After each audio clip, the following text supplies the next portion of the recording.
Hey, it's Paris. You know I love sparkly things, right? Like stars. Duh.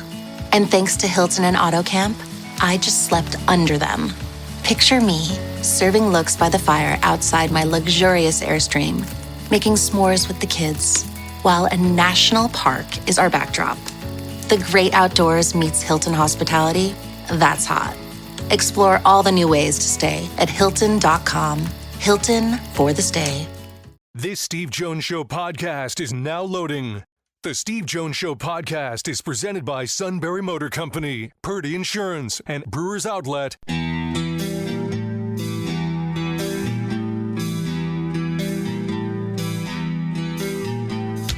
Bringing you an in-depth look at Penn State sports and more. This is the Steve Jones Show on News Radio 1070 WKOK.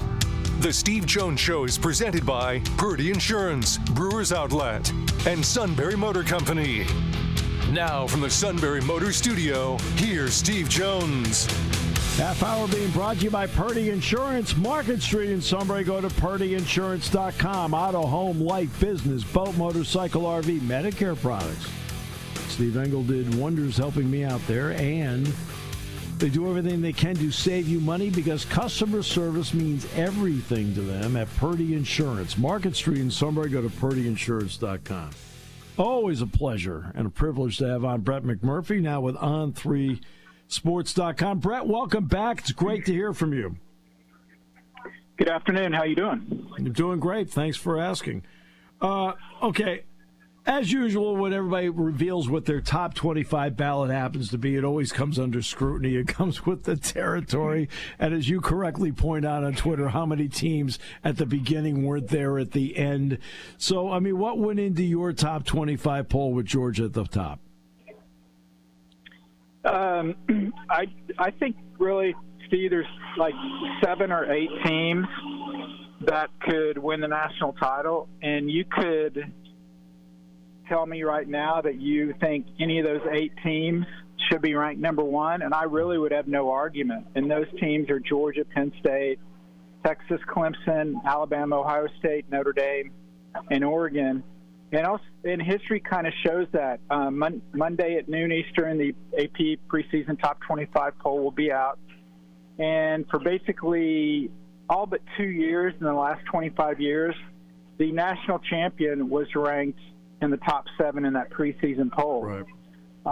That's the good news. The bad news is you don't want to be number 1. The number 1 team has failed to win the national preseason number 1 has failed to win the national championship in the past 25 years, all but 2 times. So Texas is probably going to get the kiss of death. So the Longhorns are sunk. But for the other 6 in the top 7.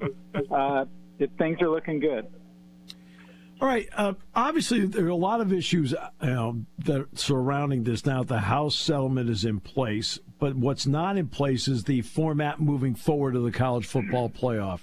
Tony Petitti, of course, has proposed the 4 automatic qualifiers, 4 for the SEC, 2 for the Big 12, 2 for the ACC. You're hearing a lot of 5 plus 11 as well.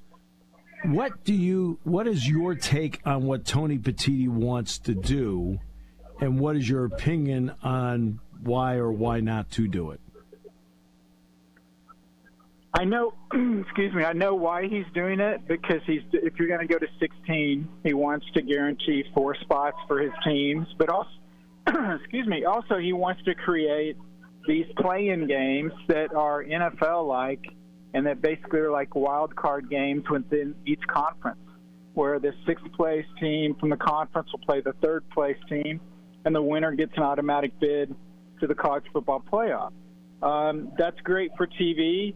I think the majority of people outside of the Big Ten footprint, which is obviously all over the place now, they don't like that format. They want the best team to get in. They don't like automatic bids. It's literally everybody outside the Big Ten does not want the automatic qualifiers. So it's basically they will agree to disagree. So what that means is we'll have this 12-team format again in 2026, and then see if they can figure this out moving forward. Right. That's exactly what I think is going to happen. I'm with you as to how they're going to do it. But is there any part of this, because of Tony's TV background, and its extensive TV background, that needs to be listened to because he comes from that world and they and others in it, even though they negotiate with them, are not from that world? I mean, you can listen to him, but again, it boils down to, do you, and again, there's not a right or wrong answer. It's what the Big Ten and SEC can agree on, and everyone else is basically along for the ride. So it is significant, but it's not significant that the other 7 or 8 conferences don't want the automatic qualifiers. It is significant the SEC doesn't want. That's right. Automatic qualifiers. The issue I have with it is basically you're saying the 6th place team in the Big Ten or the SEC, which I went back a handful of years, that means you've got teams that went 5-3 in conference play, that if they win a play-in game, they are in the college football playoff. You've got 6-3 teams in the Big Ten. I think there was a 5-4 team that would have been in 6th place in the Big Ten. Obviously, this was before the new additions, but still, my point is you're taking teams that are basically a game over 500 in conference play, and what if they go 0-3 or 0-4 in non-conference play?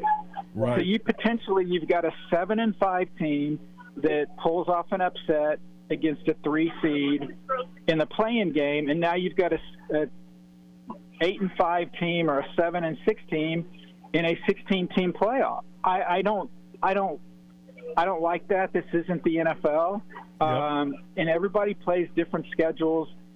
Everybody, you can't even compare teams within their own conference. And I know that's part of the reason they want the AQs. But I don't like the fact that we're just opening up to, well, if you're 4th in our conference or you're 6th in our conference and you win a game, then you're in the playoff.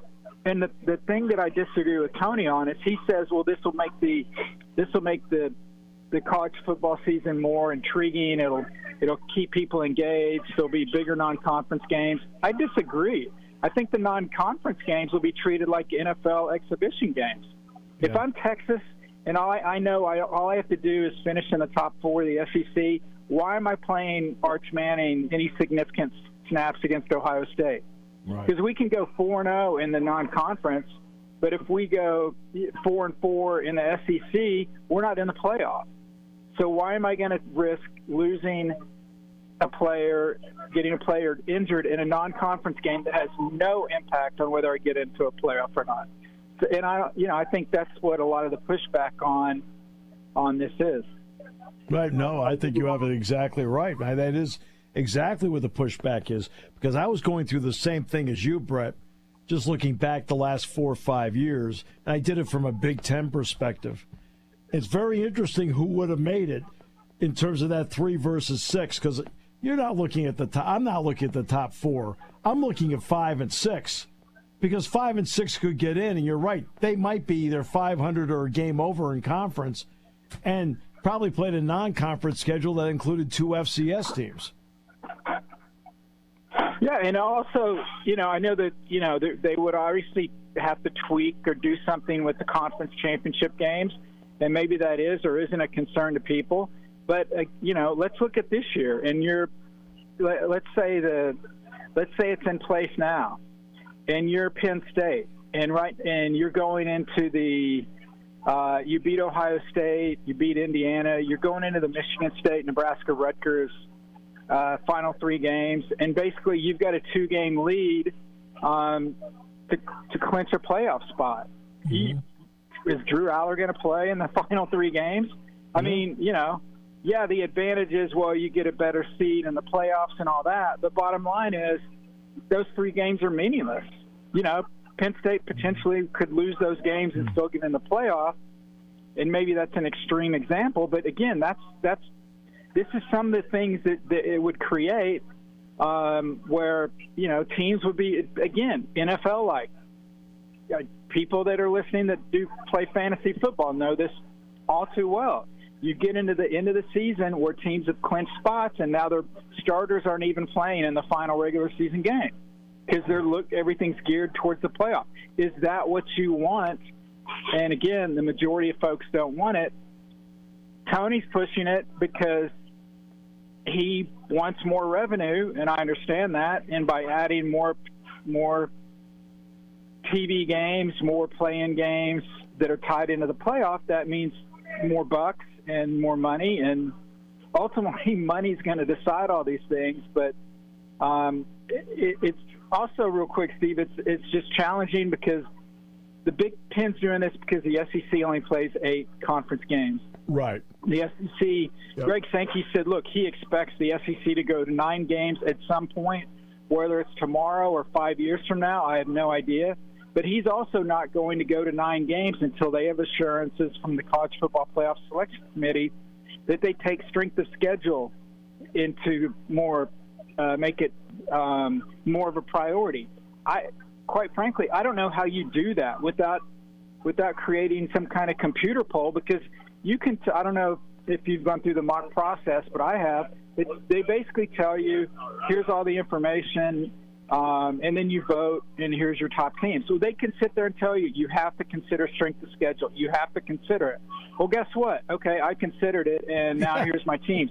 You can't force somebody to pick a team based on strength of schedule, and so I don't know how the SEC gets to that point of going to 9 until they get that resolved, and the Big Ten is not coming off this automatic qualifier until the SEC goes to 9 games. So it's kind of like the Spider-Man gif where everybody's pointing at each other. They're all waiting for somebody else to do something, and no one's going to do something until somebody else does something.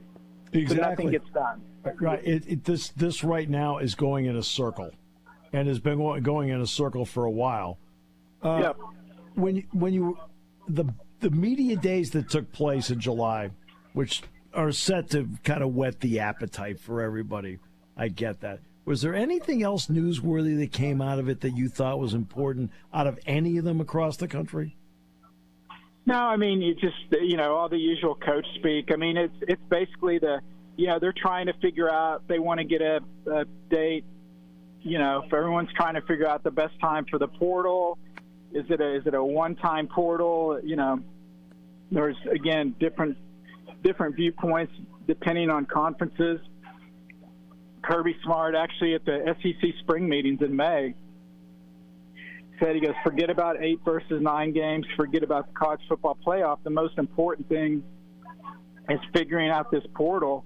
And he's right. And he gave an example how, they were in the playoffs last year. They won the SEC title, and they're in the middle of, preparing for the SEC championship, in the middle of preparing for a college football playoff, and they got guys that are going in the portal, and I know that happened, Penn State knows that better than anybody, losing kids, before the season's over. They've got to correct that.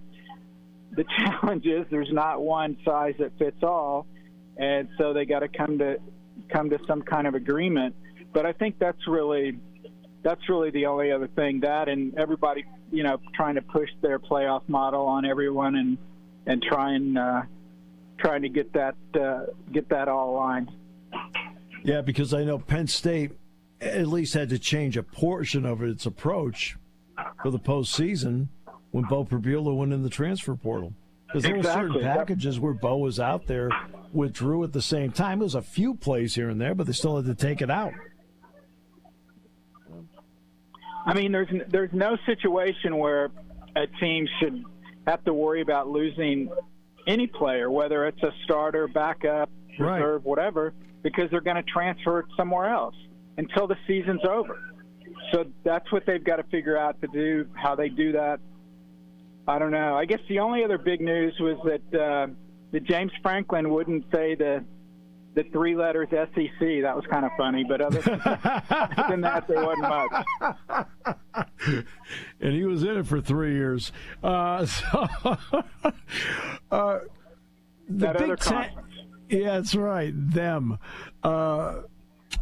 the Big Ten is probably going to be able to distribute about $82 million projected coming up when it's all said and done in the next cycle. But the finances, because of the $20.5 million, the max payout, is there a concern on your part on what this can do to the future of, quote, other sports that are they're not, it's not they're non-revenue, they generate revenue, they just spend more than they generate, so they're non-profit sports. Is there a concern on your part that people in the next 2 years are going to start making decisions on that? They've already, Steve, they've already started. Their number of, non-football sports have already been dropped all over the country, and I think that's going to continue.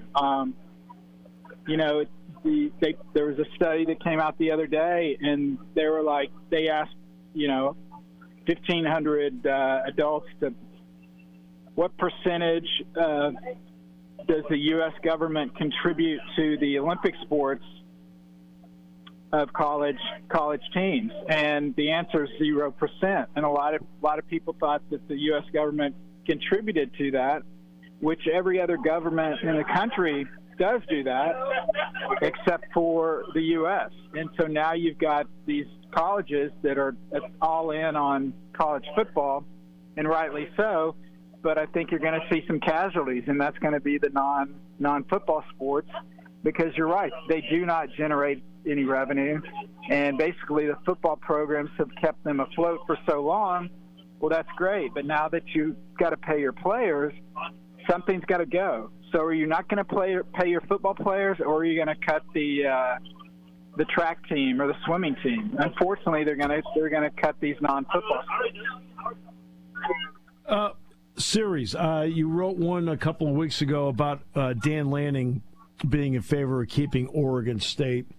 How do you look at some of these across the country that are traditional games, but because of the new world of conferences, that you get splits in some of these? Because, Penn State doesn't play Pitt as an example, and haven't since really they've gone to the Big Ten. Well, yeah, look, I'm an Oklahoma State grad, and yes, Oklahoma right. State and Oklahoma Bedlam is not going to be played, at least in the foreseeable future. Both teams have non-conference games scheduled out for the next, 6 to 10 years. And when the SEC finally gets to 9 games, I think that reduces the chance even more. Another thing with all these, Big Ten's already at 9, the Big 12's at 9, the SEC and ACC will get there eventually. So what happens when these guys are all at 9? Well, it used to be they wanted to have 6 home games. Now they all say they need to have 7 home games. So if you've got a year where you only have 4, it's the odd year, and you only have 4 home conference games, then you need all 3 of your non-conference games to be right at home. Right. Well, it's hard to do home and homes with these other power non-conference teams because they need all home games too. So then I think that's because of that you're going to see, the Pitt Penn State go away, the West Virginia Pitt go away, Oklahoma State's going away. This year is the last year of TCU SMU. They're ending that one too. It's unfortunate, but unless these teams are in the conference members with their rivals, I think these things are going to be, unfortunately, another part of college football that's going to change drastically, and I think they're going to go the way of the WAC conference, and I don't like that. Yeah, I agree with you. There's a lot of tradition that I always want to see respected when it comes to college sports, and especially college football. Brett, by the way, speaking of change, I'm thrilled you're with On 3, and they're lucky to have you, really lucky to have you, and we're always fortunate when we have you on as well. Thank you so much for your time today. Appreciate it. Hey, thanks. Anytime, Steve. The outstanding Brett McMurphy, now with On3.com. So they are fortunate to have him. But, yeah, you look at for a long time, Missouri and Kansas stopped playing in basketball, which has been a long tradition. They finally got back. I think they played last year. But you do get concerned. I do get concerned with that. Now, it's interesting when people ask me about Pitt.